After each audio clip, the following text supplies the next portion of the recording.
Bismillahirrahmanirrahim. Assalamualaikum warahmatullahi wabarakatuh.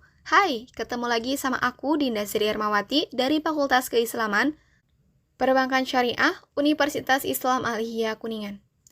Semoga teman-teman semua diberikan kesehatan dan kelancaran untuk segala aktivitasnya ya.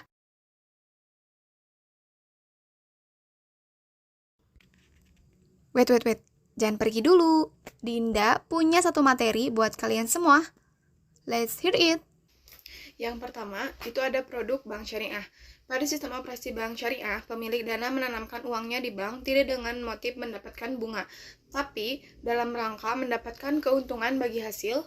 Dana nasabah tersebut kemudian disalurkan kepada mereka yang membutuhkan, misalnya seperti untuk modal usaha, dengan perjanjian pembagian keuntungan sesuai dengan kesepakatan. Nah, secara garis besar juga pengembangan produk bank syariah dikelompokkan menjadi 3 bagian. Yang pertama itu penyaluran dana, yang kedua penghimpunan dana, dan juga yang ketiga itu jasa perbankan. Lalu bagian yang kedua itu ada pemeriksaan bank syariah. Pemeriksaan terhadap bank dimaksudkan agar diperoleh gambaran yang menyeluruh mengenai kondisi bank, termasuk resiko yang mungkin akan mempengaruhi bank. Pemeriksaan tersebut merupakan bagian dari pemeriksaan terhadap bank. Nah, pada dasarnya pemeriksaan yang dilakukan oleh Bank Indonesia dilaksanakan secara berkala sekurang-kurangnya itu 1 tahun. Nah, sekali untuk setiap bank. Di samping itu, pemeriksaan dapat dilakukan setiap waktu jika dipandang perlu untuk meyakinkan hasil pengawasan tidak langsung dan apabila terdapat indikasi adanya penyimpangan dari praktik perbankan yang sehat. Nah, pemeriksaan yang dilakukan meliputi pemeriksaan terhadap aspek-aspek kegiatan usaha bank, termasuk sarana perlindungan pendukungnya.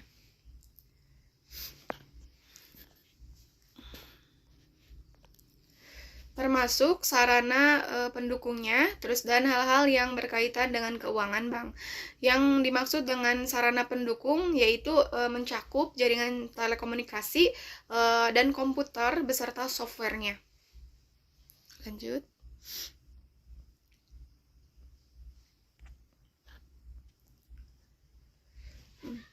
Selain mencakup aspek keuangan, pemeriksaan juga dapat mencakup penilaian kemampuan dan keputusan fit and proper test terhadap pemegang saham, pengendali, pengurus, dan pejabat eksekutif bank. Nah, pemeriksaan terhadap bank juga itu ditujukan untuk pertama, memperoleh gambaran menyeluruh tentang perkembangan usaha dan keadaan keuangan bank, termasuk mendeteksi hal-hal yang dapat mempengaruhi tingkat kesehatan maupun kelangsungan usaha bank. Yang kedua, mendapatkan keyakinan atas kebenaran laporan yang disampaikan oleh bank kepada Bank Indonesia, laporan yang dipublikasikan kepada masyarakat, dan informasi lainnya. Yang ketiga, itu memastikan kepatuhan bank terhadap peraturan Bank Indonesia, peraturan perundang-undangan lain yang berlaku, dan pedoman ketentuan serta prosedur kerja yang ditetapkan bank.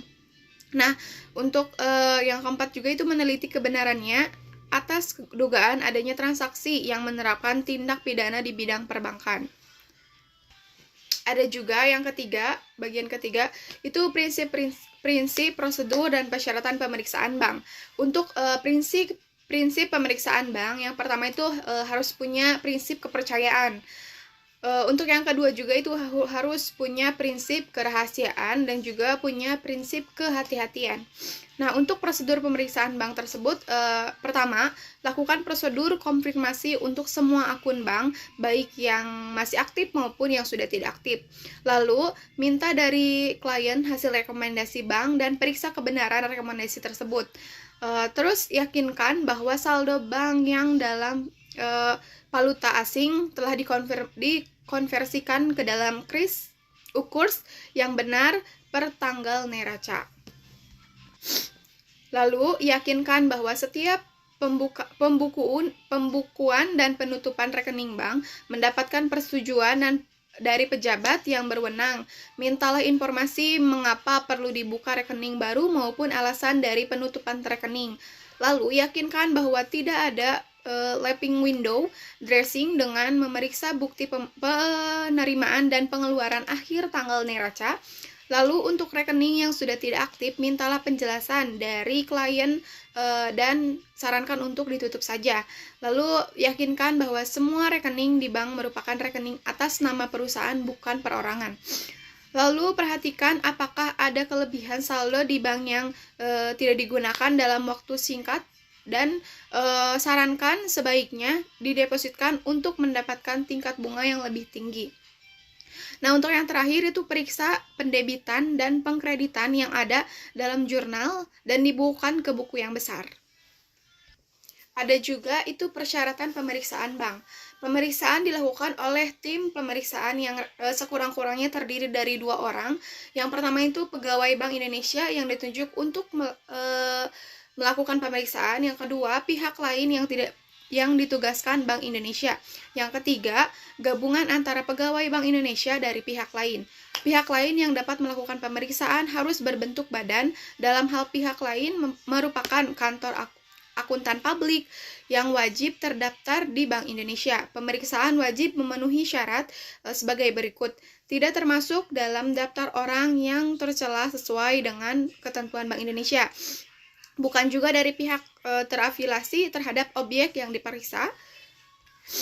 Lalu memiliki sikap mental yang baik dan etika serta tanggung jawab profesi yang tinggi, dan juga bersikap independen, jujur, dan objektif. Lalu kompeten di bidang dan memahami peraturan perundang-undangan, perbankan yang berlaku, dan peraturan perundang-undangan lainnya. Dan juga yang terakhir, secara terus-menerus mengikuti program pendidikan profesi dalam bidangnya masing-masing. Nah, akuntan publik yang melaksanakan pemeriksaan terhadap bank berkewajiban merahasiakan keterangan dan data yang diperoleh dalam pemeriksaan. Segala laporan pemeriksaan terhadap bank, baik yang dilakukan oleh Bank Indonesia sendiri maupun pihak lain dan atas nama Bank Indonesia, bersifat rahasia. Bagian keempat itu ada kertas kerja pemeriksaan. Semua prosedur audit yang dilakukan publik dalam rangka mengumpulkan bahan bukti audit yang cukup kompeten untuk mendukung opini yang diberikan mengenai kertas kerja pemeriksaan. Kertas kerja pemeriksaan adalah semua berkas-berkas yang dikumpulkan oleh auditor yang menjalankan pemeriksaan yang berasal dari pihak klien, pihak ketiga, dan juga analisis yang dibuat auditor kertas kerja pemeriksaan yang merupakan dokumentasi auditor atas prosedur pemeriksaan yang dilakukan tes-tes yang diadakan, informasi-informasi yang didapat, dan kesimpulan yang dibuat atas pemeriksaan, analisis, memorandum, dan juga rencana pemeriksaan, surat-surat konfirmasi, referensiation letter, rincian-rincian pos neraca, dan laba rugi. Apa sih tujuan penting pembuatan kertas kerja pemeriksaan? Yang pertama, itu untuk mendukung pendapat auditor atas laporan keuangan auditan. Terus yang kedua, itu agar mengkoordinasi dan mengorganisasi semua tahap audit, dan juga menguatkan simpulan-simpulan auditor dan kompetensi auditnya. Nah, yang terakhir juga itu memberikan pedoman dalam audit berikutnya. Terus apa sih kriteria kertas kerja pemeriksaan yang baik? Nah, kriteria kertas kerja yang baik itu kertas kerja pemeriksaan harus mempunyai tujuan. Terus harus dicegah dan menulis kembali kertas kerja pemeriksaan, sebab banyak kerugian antara membuang waktu dan juga dapat salah menyalin. Terus dalam kertas kerja pemeriksaan dijelaskan prosedur auditor apa yang dilakukan dengan menggunakan audit Tidikmark. Kesimpulan dari materi kali ini yaitu pemeriksaan terhadap bank sebagaimana dimaksud dalam pasal 2 huruf A terdiri dari pemeriksaan secara berkala dan pemeriksaan setiap waktu apabila diperlukan. Pemeriksaan sebagaimana dimaksud pada ayat 1 meliputi pemeriksaan terhadap aspek-aspek kegiatan usaha bank, termasuk sarana pendukungnya dan hal-hal lain yang berkaitan dengan keuangan bank. Sebelum akhir pemeriksaan, tim pemeriksaan wajib melakukan konfirmasi dengan ketua atau pimpinan bank, pemimpin kantor, perwakilan bank asing, atau pimpinan dari pihak-pihak lain sebagaimana dimaksud dalam pasal 3 ayat 1. Atas hasil pemeriksaan, apabila setelah proses konfirmasi sebagaimana dimaksud pada ayat masih terdapat perbedaan pendapat, pimpinan bank, pemimpin kantor perwakilan bank asing, atau pemimpin pihak-pihak sebagaimana dimaksud dalam pasal 3 ayat 1 dapat mengajukan penjelasan secara tertulis kepada Bank Indonesia selambat-lambatnya 3 hari kerja setelah berakhirnya proses pemeriksaan. Setelah proses pemeriksaan berakhir, tim pemeriksaan menyusun laporan hasil pemeriksaan. Hai, izin menjawab. Ternyata ada beberapa pertanyaan juga dari rekan-rekan semua. Yang pertama itu dari saudari Ripaldi. Apakah produk bank syariah memiliki kelebihan di bidang ekonomi jika dibandingkan produk-produk pada bank konvensional? Menurut Dinda pribadi, untuk produk atau akad bank syariah memiliki kelebihan yang sama di bidang ekonomi dengan produk atau akad pada bank konvensional. Hal yang membedakan antara keduanya yaitu kepuasan batin nasabah dari bank syariah yang muslim karena terbebas dari unsur riba atau hal-hal yang melanggar ajaran agama. Dan juga ada dari saudari Pina, apa yang membedakan produk-produk bank syariah dengan produk bank konvensional? Lalu, apa saja kelebihan yang dimiliki oleh produk-produk bank syariah?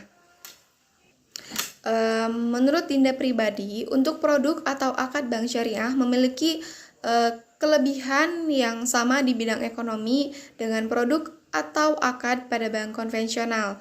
Hal yang membedakan hanyalah kepuasan batin nasabah dari bank syariah yang muslim karena terbebas dari unsur riba, hal-hal yang melanggar ajaran agama. Untuk kelebihan produk perbankan syariah, yaitu perbankan syariah tidak mengenal istilah bunga sehingga transaksi dalam perbankan syariah bebas dari unsur riba, lebih transparan dalam pembagian keuntungan, dan juga penyaluran dana masyarakatnya dipastikan untuk kegiatan yang halal dan juga legal sehingga bebas dari unsur spekulatif. Oke, ada pertanyaan dari saudari Rizka. Dari banyaknya produk-produk yang ada di bank syariah pasti mempunyai sisi unggul dari masing-masing produk tersebut. Dari tantangan zaman yang semakin berkembang, pasti akan selalu muncul produk-produk baru. Bagaimana sih suatu produk bank syariah itu tetap mempertahankan eksistensinya ketika bermunculnya produk baru? Ada beberapa alternatif strategi yang bisa dilakukan untuk pengembangan bank syariah, yaitu penetrasi pasar, yang kedua pengembangan produk-produk bank syariah yang kreatif dan inovatif. Jadi semakin kreatif dan inovatif suatu bank itu menandakan bank itu produk itu akan berkembang. Lalu peningkatan promosi dan sosialisasi terhadap produk-produk bank syariah, peningkatan kualifikasi pelayanan, peningkatan kerjasama dengan institusi. Menjawab, untuk bank syariah sendiri, dia mendapatkan pendapatannya itu dengan cara sistem bagi hasil. Nah, prinsip sistem bagi hasil ini juga layaknya perdagangan pada umumnya, di mana bank syariah berperan sebagai perantara antara pihak penjual dan pembeli. Nah, selisih harga ini yang akan menjadi sumber pendapatan bank syariah. Jadi, pembagian hasil usaha dalam perbankan syariah itu ditetapkan dengan menggunakan nisbah. Kalau menurut Ismail tuh pengertian nisbah itu merupakan presentasi tertentu yang disebutkan dalam akad kerjasama usaha.